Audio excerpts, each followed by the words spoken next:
Hello and welcome back to my RC channel. I'm Andy RC and today I'm going to be taking a look at the FullSpeed ToothPick. This to me is exciting and kind of reminiscent of the stuff that I was doing when my channel first started. So anybody who has been doing this for some time might remember the picnic quad frames or modifying a Hubsan H107D. But of course, back then the motors were brushed and I'd be using something like an Alien Wii board. So this is a modernized version of that, but it's going to have way more power. Now, back in the day, I used to call these brushed micros, and when they used this size prop, I would call them a 65mm micro because that is the size of the prop. But I have a feeling that people will start calling this the toothpick class, and I really wish they had come up with an original name because this is a better model to have copied the name of a previous product that already exists, and it shows to me that they don't understand why Kebab FPV called his the toothpick. So I've come up with a better name, which is the Twig class, and it's clever because it's also an acronym for tiny weight in grams. So that's what I'm going to be calling this, and it's probably why I don't have any products of my own. So the frame is made up of a 1.5mm carbon fibre unibody, and it's got curved struts at the front and the back to strengthen it up a little, with the idea being that it's most likely to take its hits from the front and back, and FullSpeed are really more into racing than Freestyle, hence their name. It's a stretched X format and uses tiny Phillips screws for all of the components. The battery strap I received doesn't come pre-installed, but as you can see, there is no room for it to fit between the stack or between the camera. There are two slots in the side of the frame and you have to run it underneath like this, which causes a little bit of an issue, but I'll talk more about that later. You aren't given any materials to stop the Lipo from slipping, so I've added some small 3M silicone mats, otherwise it's just gonna vibrate its way out and the battery will pull apart, and you definitely don't want that, especially with a model this size. The motors are an 1103 8000 kV naked bottom brushless motor with a C-clip underneath. Banggood seems to have the spec wrong at 11,000 kV, so maybe that's what they were going to go with originally, I don't know, but these are the 8000 kV version. And the props are tension fitted. Now don't worry about them being loose, because in fact it's quite the opposite. Removing them is like trying to pull a tooth out. Now these props have been around for a while, but it looks like they haven't just forced the 1mm diameter shaft version onto the 1.5mm shaft of these motors, because you can see from an old brush one that I have, the hole is bigger and the props are made by Gemfan. It makes me wonder whether we'll start to see a 3-bladed prop in this 65mm format that tension fits onto these brushless motors, because the 8.5mm equivalent brushed motors on 3-bladed props flew for about 30 seconds, but to be fair, that was on 1S. So moving on to the power system, and just like the Tiny Leader HD, the VTX is at the bottom. It's their TX600, which comes locked out of the box to 25 milliwatt, and the channels are also restricted, so to unlock it you have to press this button for around about 20 seconds, and you'll have to do it with a screwdriver or something thin because it's really hard to get to. But the VTX uses tramp protocol, so you can use your on-screen display to change the channel, but be careful if you haven't unlocked the VTX, because you can end up changing a channel and it not working, but it will just stay on the same channel. It won't completely lock you out like the Emax Tiny Hawk does, which is a good thing, but it does make it appear like the tramp protocol isn't working, because when you change the channel nothing happens, but it's just because it's locked. When I tested this VTX in the past, its 25 milliwatt setting actually put out around about 9 to 13 milliwatts, and the 100 milliwatt setting showed around about 50 milliwatt.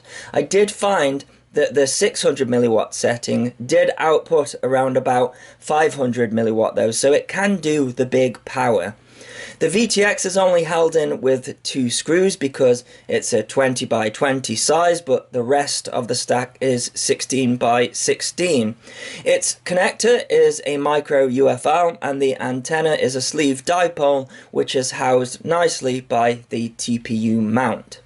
Then above the VTX we've got a 12 amp 4-in-1 BL Halley S D-Shot 600 ESC board. The motors are also connected via JST connectors, which is nice if you want to replace a motor, but in my experience the ESC is more likely to go before the motor. The connectors also bend easily, especially with them being exposed. Personally, in this model, I would have directly soldered them. If the rest of the model was plug and play, I'd say fair enough, but look, above that we have the F4 flight controller and everything is soldered. The FC is also mounted on 2 standoffs because the VTX is blocking the ability to use the other standoff, so hopefully it won't affect how the Copter flies too much because the flight controller is not soft mounted either. And just like the Emax Buzz, they have used a release candidate of Betaflight 4. So if you have upgraded to the latest Betaflight configurator, then at the making of this video, the modes tab won't work and neither will the battery voltage page, and it'll probably lock up. It's an easy fix though, you just need to download the 10.4.1 version of the configurator, which you can download from the GitHub website, and everything will work. But for FullSpeed, it's gonna have to be a new version of the firmware, which I think is bespoke in itself for their flight controllers, so they're gonna have to come up with something that we can download and flash to the board. And I know this is off topic, but Emax has actually come out with a new CLI for the Buzz that works with the official release of Betaflight 4, which you can just download through the configurator, and I plan to do a separate video on that. Other than that, the Betaflight setup wasn't too bad. Like all of FullSpeed's models, air mode was turned off, so I turned that on. They had set the digital idle to 3%, which is far too low, so I bumped that up to 6%. And I stuck my own rates in there, but I left their PIDs. I added D-Shot commands for a beacon, as there's no buzzer on this model, so I can use it as a lost model alarm. I also switched the on-screen display around a lot because they didn't have things like the VTX channel, which is important to me when flying with other people, and it was a bit cluttered for my liking.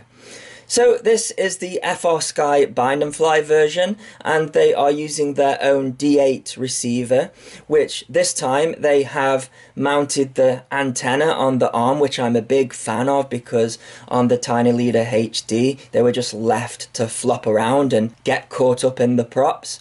And even though they have mounted the antenna, the receiver is just tension fitted behind the camera, so you can easily pull it out and reach the bind button, and the receiver does power up from the USB, which I really like because it saves you messing around plugging batteries in whilst trying to press the bind button and things. They also have a DSMX version as well as a FlySky version, or you can get it without a receiver.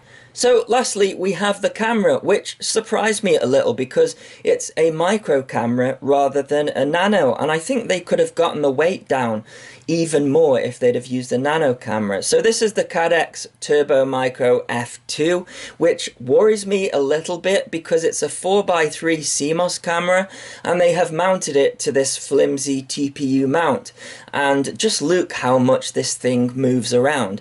Now if you didn't catch my video on Giallo and ND filters, then it's worth checking out because I think in bright sunlight coupled with the thin carbon fiber frame and the dual blade props, I think it would have been better to put a CCD camera in there myself, even though we would suffer with a inferior dynamic range. I think it's going to be a Giallo machine with this camera, so we'll have to see how it performs.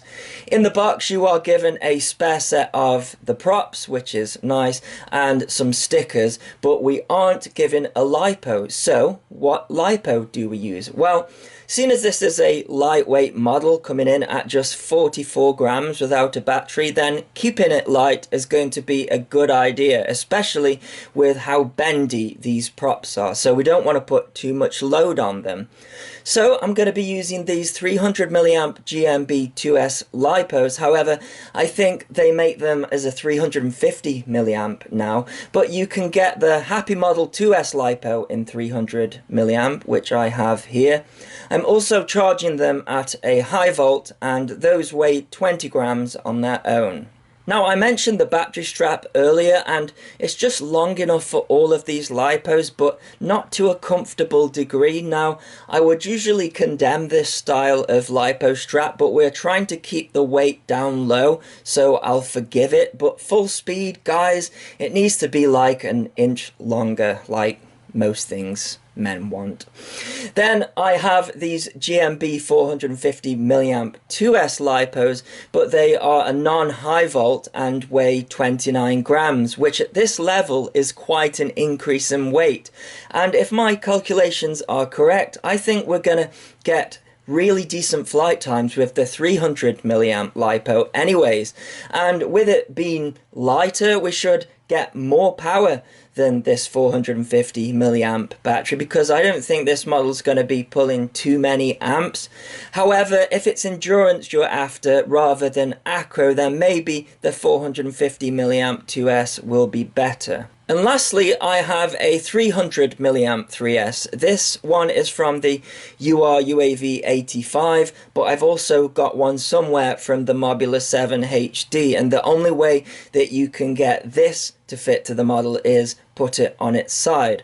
And while I do think you will get more punch from this lipo, it actually weighs less than the 450 milliamp 2S at 26 grams. And that's because, yes, it's a smaller capacity, but it's also got a lower C rating of 40 to 80 C, and C rating does affect the weight of a lipo. The lower the C rating, the lighter the lipo, and vice versa. But with a lower C rating, you will also see a bigger voltage sag and shorter flight times.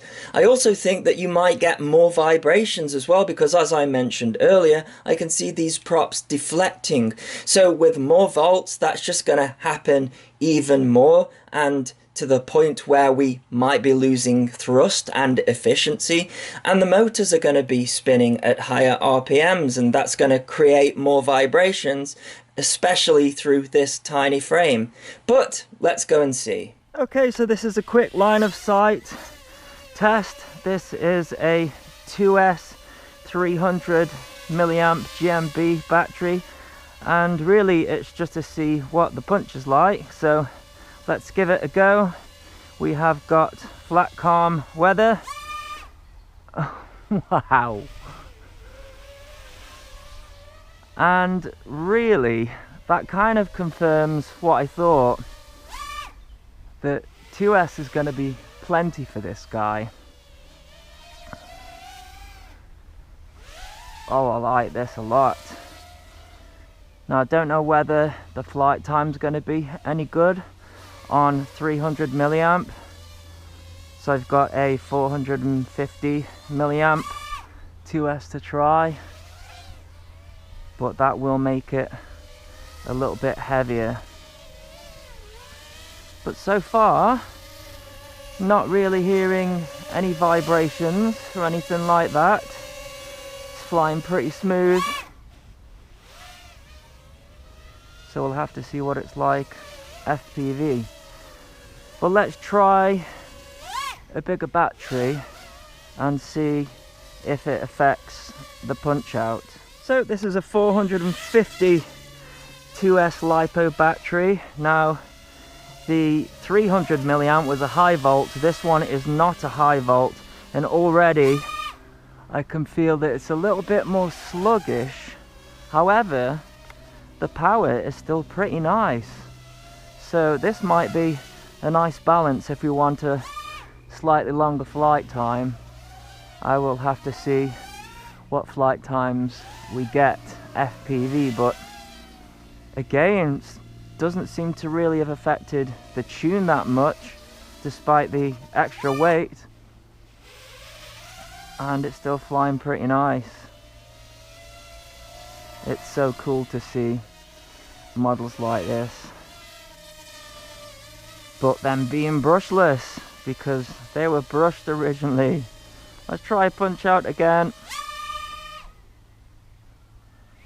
There's no denying that it's got plenty of power on this 450 milliamp. So let's bring it in for landing. Now apparently this guy does 3S, so this is a 300 milliamp 3S Lipo.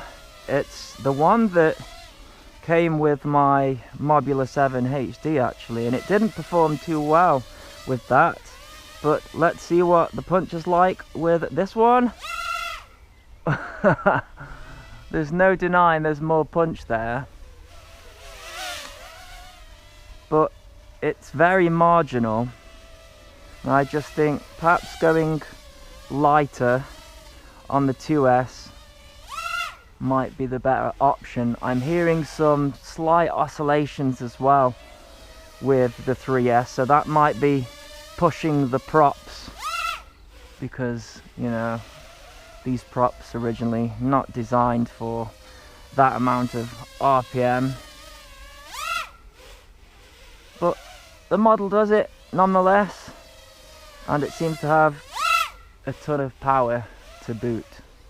But I think it might need a PID change if you wanted to run 3S with this guy.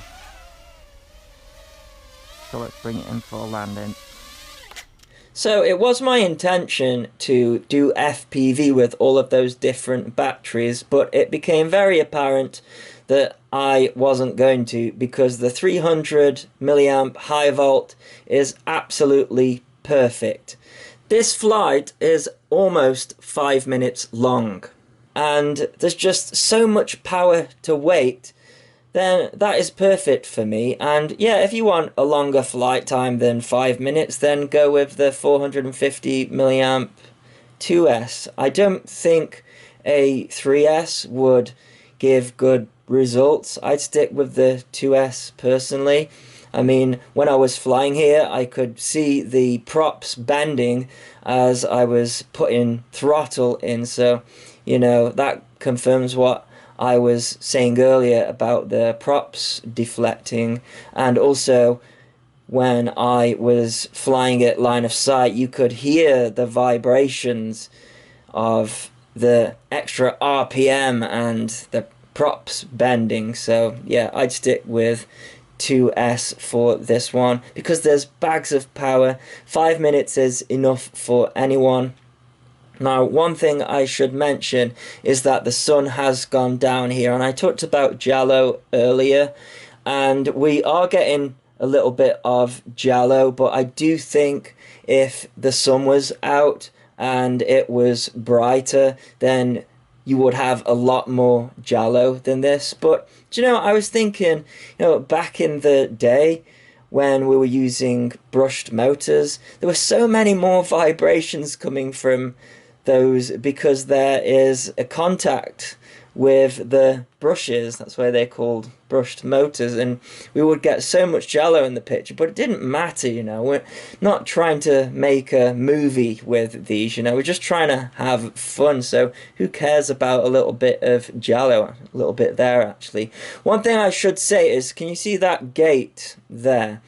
When I got to that gate, that is where I was getting low RSSI warnings on my Tyrannus. So the range on this one isn't fantastic.